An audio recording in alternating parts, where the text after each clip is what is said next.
Në ditët e rënda pas humbjes së shpatkasapit, bashkëshortja e tij ka folur me shumë dhimbje për gjendjen emocionale të djalit të tyre të vogël.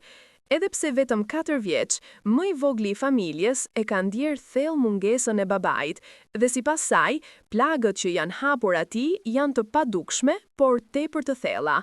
Ajo tregoi se fillimisht fëmia nuk e kuptonte plotësisht situatën.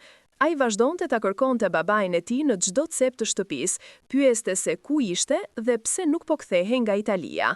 Në tregimin e saj, gruaja thoshte se momentet më të vështira ishin kur ai ngrihej në mëngjes dhe shkonte drejt derës së dhomës së shpatit, sikur ta priste me atë buzëqeshjen e gjerë që kishte zakonisht. Çdo herë që nuk e gjente aty, fytyra e tij zbehej dhe syt i mbusheshin me pasiguri.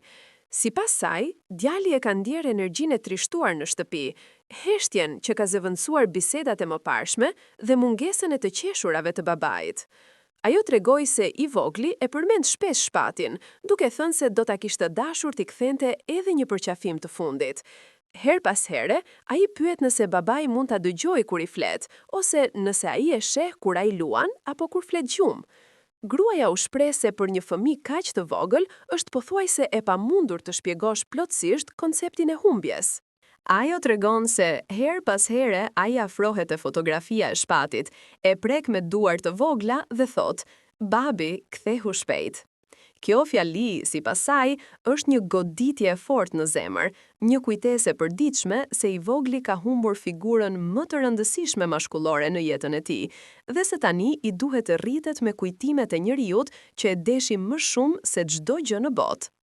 Ajo theksoi se po bën të pamundurën për ta mbrojtur djalin nga dhimbja, duke i dhënë siguri, dashuri dhe praninë që i mungon.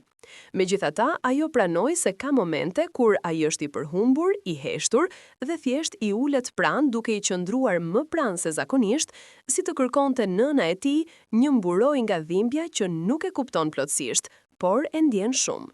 Në një moment shumë prekës, gruaja tregoi se djali shpesh i kërkon asaj të shikojë videot e shpatit duke kënduar, sepse zëri i babit e bën të ndihet më mirë. Këto janë momente që e thyejnë zemrën, por njëkohësisht e mbajnë gjallë kujtimin e shpatit në jetën e djalit të tyre. Gjithashtu, ajo u shpreh se ka shumë të vështirë ta shohë djalin të ketë pyetje që nuk din të marrin përgjigje. Ai pyet pse të gjithë qajnë, pse shtëpia është kaq e qetë dhe pse babai po fle kaq gjatë. Ajo përpiqet t'i japi një shpjegim që të mos e friksojë, por as ta ngushëllojë me gënjeshtra. Sipas saj, dhimbja e një fëmie është ndoshta dhimbja më e padurueshme për një prind.